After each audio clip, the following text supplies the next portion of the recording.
Trade-off Podcast, episode 9. Welcome back. My name is Ryan. I'm Alex. And today, we're going to be talking to you, as always, about something very important. But first of all, this is your reminder to stay motivated, stay disciplined, keep yourself on track, no matter how down you're feeling today, no matter how shit last week went, it doesn't matter, because this week is a new week. Keep your head above water, keep your head high, and just keep fucking pushing forward no matter what. And don't be a little bitch. Don't be a little fucking pussy. Because they get nowhere in life. And that's what we can talk about today, isn't it, Ryan? Yeah.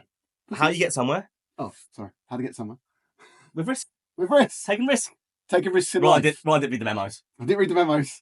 I've got it now. Taking risks in life, very important. Now, risk is basically a variation of being willing to lose. Yes. There's many different elements of risk throughout life. 100%. Depending on what game you're playing. For example, if you go and play a game of football, you enter that game of football against another team knowing that you have a chance of losing. You still do it, right? Exactly. You've prepared, you've trained for that day. Then where the stakes are higher is the game of life, when you're maybe starting a business and you're putting your money into something and a lot more time. Now the stakes are a bit higher because you may have quit your job. So if you don't make this business work, you may not be able to pay your mortgage. So different levels of risk, right? Yes. However, for every game you enter, you train accordingly, or you don't. That's why most people fail, because they are not prepared. They're not prepared. If you fail to prepare, Prepare to fail. prepare to fail. But you have to remember that there's different stages of risk also, right? Because you got, on one end of the scale, you got, taking a big risk starting a business. Some people sell their home to start a business or whatever they're going to do, right? I did that. Other people, you still do a risk assessment of whatever you do and take risks every day. Just crossing the road. You know it. You know that crossing the road is dangerous. How many people die driving to work or get hit by a car, right? However, you get to that road, your risk assessment is you look left, you look right, you make a normal quality decision on is it safe to cross, and you cross the fucking road, right? So it's not like you have to think about risk as being this massive, scary thing. Sometimes risk is just part of doing business, and that's just part of your everyday life. Something you're going to do every day, there's some risks attached to it. Yeah, and I also think with risk, when you start moving up the levels of risk, and when the stakes get higher, it comes down to pressure as well. How much pressure can you handle? Exactly. Because don't forget, there's always the best move for you to make. So usually, if you're feeling the pressure of something and you get a bit stressed, it's because you've maybe made a move prematurely. Taken on too much. You weren't quite ready. You've rushed it. And I think rushing the process is what messes a lot of people up as well, especially when they're trying to move into a different level of life where they're trying to up their quality of life. They can see the end goal, they're excited about it, they start rushing things. They might start borrowing money instead of making money themselves. Not making correct choices. And that's where you can then lose, and that can put you off for maybe trying something else again, which you should never do. So if you lose, you have to analyse that and you have to improve all the time. Exactly. A lot of people say, and I don't believe this 100%, but they say, you don't lose, it's just a lesson. If you've done the very best you can and you're willing to analyse what happened, it can become a lesson. However, if you're one of the people that we're going to talk about a little bit today that loses their head, they can't handle it, and everything goes crazy, and then they have a blowout, it's not going to be a good thing to happen. Yeah, because some lessons do hurt, unfortunately. Yeah. But they're usually the best ones. Yeah. And you just can't be a little bitch about it. You need to be stronger than your emotions. As simple as that. So accepting that risk is something that is part of everyday life. It's part of your job. It's part of having kids. It's part of getting married. It's part of driving a car. All these things that you decide to do in your life that just feel like normal things that everyone else does. There's risk associated with all of it. And trading. Now, something we know a little bit about. Just a little bit. So one of the things with trading is people start trading, don't they? And everyone sees the good side of trading. Yeah. They see all the money being made. They see all the positive things that come with trading. And what people are very unwilling to accept, or on the other hand, if you're a trader, to show is losses. Yeah. Now, losses happen. They shouldn't be happening over and over and over again. That's when there's a problem with what you're doing. Back to back over and over again. Yeah. But they will always. They're always going to happen. Always going to happen. And in trading and in life. Yeah. If you get into trading and you can't handle a loss being a regular part of your routine, then you're doomed. Yeah, you're doomed. It's not going to work for you. Yeah, you're definitely doomed. Because a lot of traders, as Alex said, they see what trading can give them, the end goal. To get to that end goal, obviously you need to learn, you need to upgrade your knowledge, you need to understand how trading works.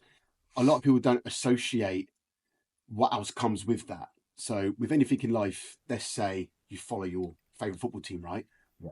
Has your football team ever lost a game? All the fucking time. Sure they have. Porto fan, so regularly. But that doesn't mean they still can't win some sort of total, right? So they're always going to lose a game. So why do you think you're so special that you're a trader, you're never going to lose a trade? Now, you're talking about some of the absolute best traders that have ever lived and still around now have lost trades and still lose trades, because that is part of the process. Yeah, on a regular basis. When we say regular basis, we're not like, oh my God, I'm losing every single day. No. You may, let's say you've accumulated 20K worth of profit. That might go down by 3K. Yeah. You're still 17K up. You're not 3K down, you're 17K up. And that's where the aspect of risk management and risk assessment, because all a trade is a acknowledgement of risk, that there's going to be risk. Yep. You're finding favourable probabilities, and you know that what you do works more times than not. Exactly. That's all you're doing. Edge plays out over time. So that's when you have a strike rate. So all these people that are looking at trades and they want to take, they're trading with a one-to-one strategy, which is not something that I do. However, it can be profitable. We know lots of people that use our automated trading system with a one-to-one trading strategy. For anyone listening at home, what a one-to-one means is you're risking 1% to make 1,000, to make 1%. So if you're risking 1,000, you're going to make back 1,000 if you win. However, anyone that understands maths knows that you have to win more times than you lose in order to make that edge play out. Yeah. Now, if your risk assessment on your trade shows that you're going to make 3% profit for 1% risk, that now means that you can lose multiple trades and have those multiple losses recouped by one winner, which is what we call an edge. So that would be a risk assessment. But you still have to take that risk. Every time you push that button, you're accepting that there's risk on that trade.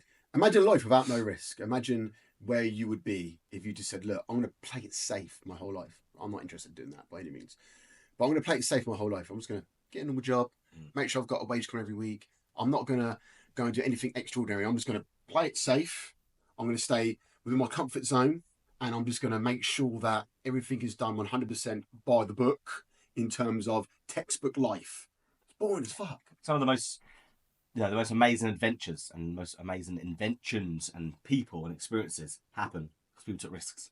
They took the risk. That's it. Now, a risk should never absolutely destroy you as a person. If it is, you're risking too much. That's ridiculous. Risks need to be taken accordingly and in respect to what you can afford to risk. Now, this isn't just about affordability on a financial scale. This is how much time can you afford to put into this? How much emotion, sweat, blood and tears can you afford to put into this?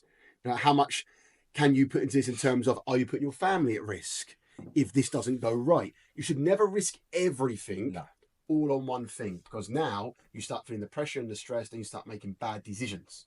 Yeah. You need to risk within your means. You've got to be a bit educated about this and a bit smart about it. Don't over leverage yourself, because that's when things usually go wrong. Now, you will hear about people that have had big payouts because they went all in and they risked loads. And what don't you hear? You don't hear about all the failures they had before. Exactly. And also, you don't hear where they are now. So they might have shown you, this massive win on whatever it is. It could be trading. It could be this business that blew up. What happened before that? Where are they now? Sometimes the circumstances create like a perfect storm, don't they? Yeah. And you see it again with football. You'll see teams that have a runaway season, or a player, it'd be kind of mediocre, and then he just suddenly sets the world on fire for 1 year and then he disappears again, right? That's because he's had the perfect conditions for what he wanted to happen. Everything around him all fell into place, and then it's worked well. But what you don't see is kind of what happened afterwards, the drop off, right? Whereas you see other footballers and other athletes that are consistent for 20 years, what they've done is they've looked at their career. If someone like Ronaldo, right? He looked at every single thing he was doing in his career, and he made an assessment of, is this good for me and where I am right now? And is this a risk? Well, and sometimes you just have to look at the monetary returns in regards to the risk you're taking. So sometimes they're going to perform well on a good stage and make a lot of money and be consistent. And sometimes there's going to be an opportunity to just make a lot of money, and it might not be the best opportunity. However, that's an assessment. Yeah. And that's a good point you said there as well. Is the risk that you're about to invest worth the payoff? Sometimes it just isn't. You need to work out the numbers. You need to actually be very analytical about things in life, in every realm of endeavor that you want to explore and you want to be successful in. You can't just say, "Oh, I really want to do that. I'd love to do that." No, that's your emotions talking. Yeah.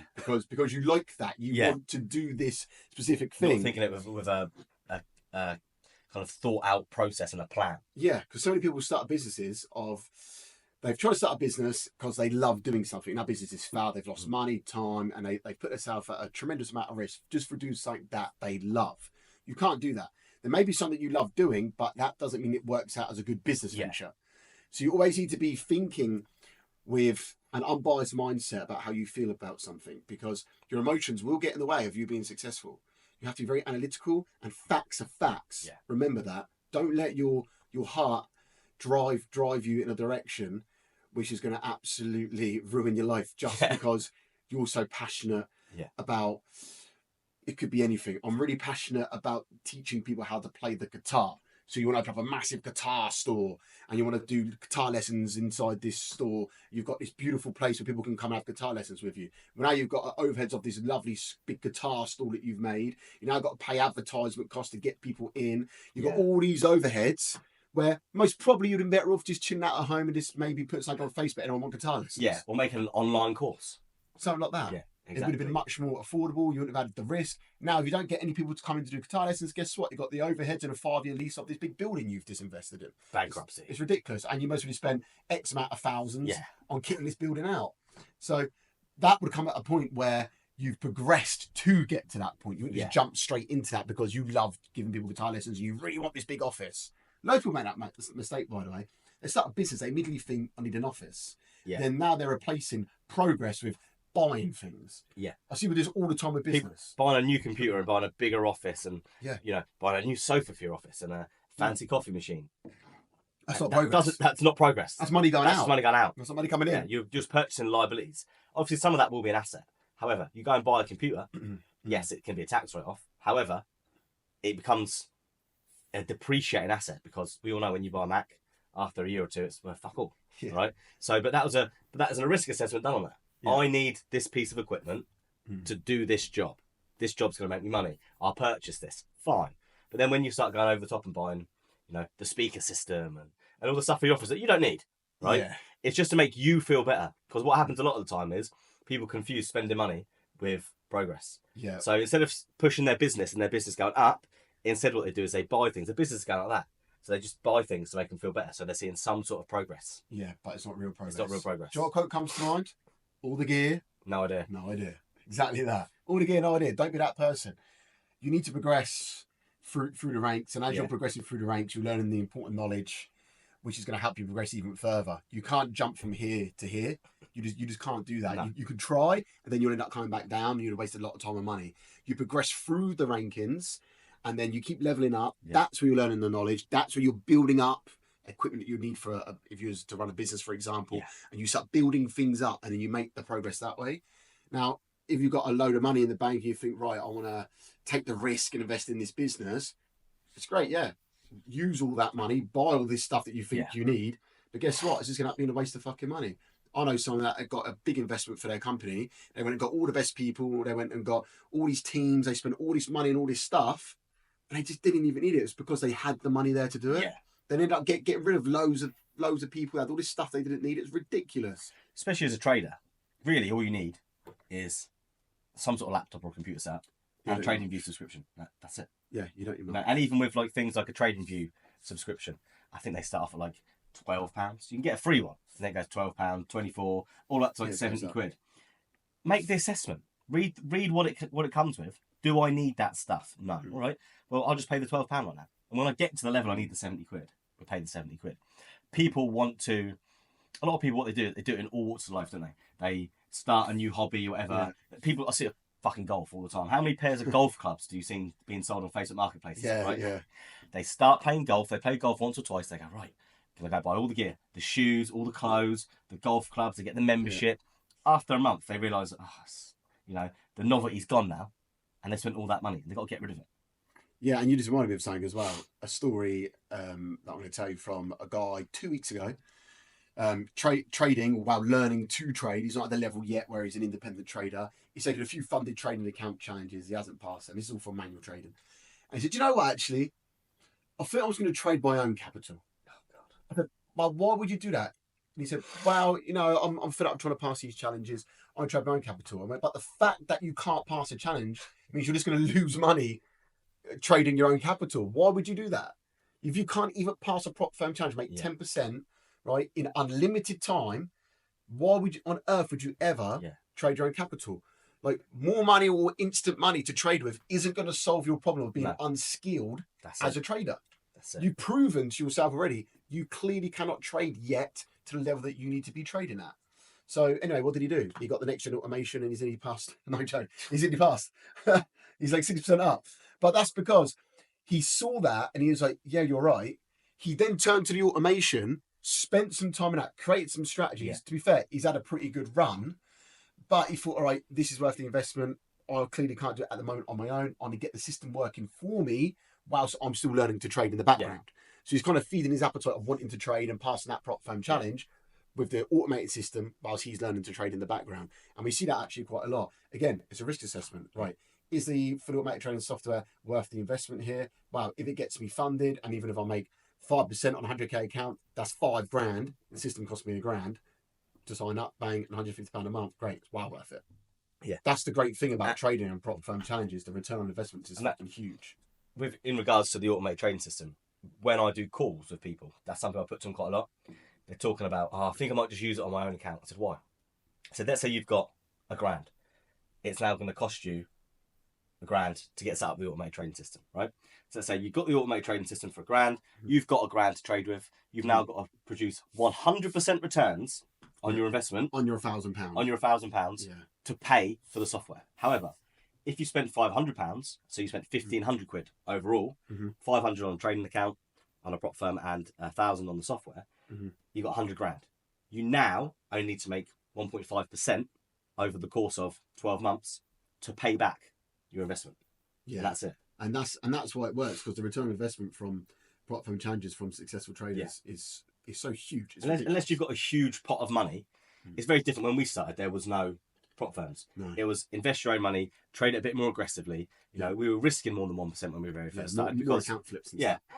But now it's more of a case of, if someone's given you a way to do a job easier, make more money more effectively with less risk, because we've got to remember, if you're trading your own 100 grand, you have a risk of 100 grand. At any point, you can blow that account. If you're risking a prop firm account, the worst case is they take the account away from you. And that's it. And the only risk associated to that was the $500 you paid for the challenge. And with most challenges, you get that $500 back once you pass anyway. When I explain to some people, they say, that can't be right, it's too good to be true. Well, it's not, because it's been happening for years now, and there's people doing this every single day. Yeah. We actually had a guy this morning, I don't know if you see it, inside the Discord chat room. He had a automated Bitcoin trader. I saw it, yeah. Set his TP, thinking, all right, it was a pass for a 100k challenge, phase 2. And he was like something like, I think it was $8 short, something like that. Yeah, because he didn't have to work out the commission, did he? But so he's just shot on the trade commission and that. But I've actually done this before. I'm sure you have. Loads of people have. You set the TP, you set and forget it. You come back and go, oh man, I'm like $8 short, and now you got to do a little scalp trade to get it over. I've done it before when I've gone to close the trade. That's exactly where I want it. And as I push the button, it drops by like 25p. Oh, and it's like, oh, for fuck's sake. Yeah. Always let it go over a little bit more, but less than that. When you're eager. But that's one of those things, though, isn't it? The more you're doing something, the more experience you get, the more lessons you learn along the way. So now he knows for next time. He's just upskilled a little bit today. Exactly. But all of these people that we're talking about, including ourselves, took risk, calculated risks. Yeah. And the main thing I want you to take away from this podcast today is, if you're unwilling to take risks, you're not going to get anywhere in life. They don't have to be huge risks. They don't have to be monumental risks that could ruin your life. But they do need to be risks that put you in a position for growth. Because every time you decide to make a decision that's difficult, that's going to have a positive impact on your life, you've got to expect there to be some sort of pushback. It's not going to be some easy. Sort of resistance. Some sort of resistance. And you just got to overcome that. And if you can't overcome pressure, a little bit of resistance, a little bit of stress, then not just trading, but anything. All these people that have done anything, look at all these, these elite athletes. At some point or another, there was a coach that said, you're too small, or, you're not good enough. Or whatever it may be that they came up against, or they might have had an injury, and they've had to overcome that in some way. And everyone will deal with that in their own way.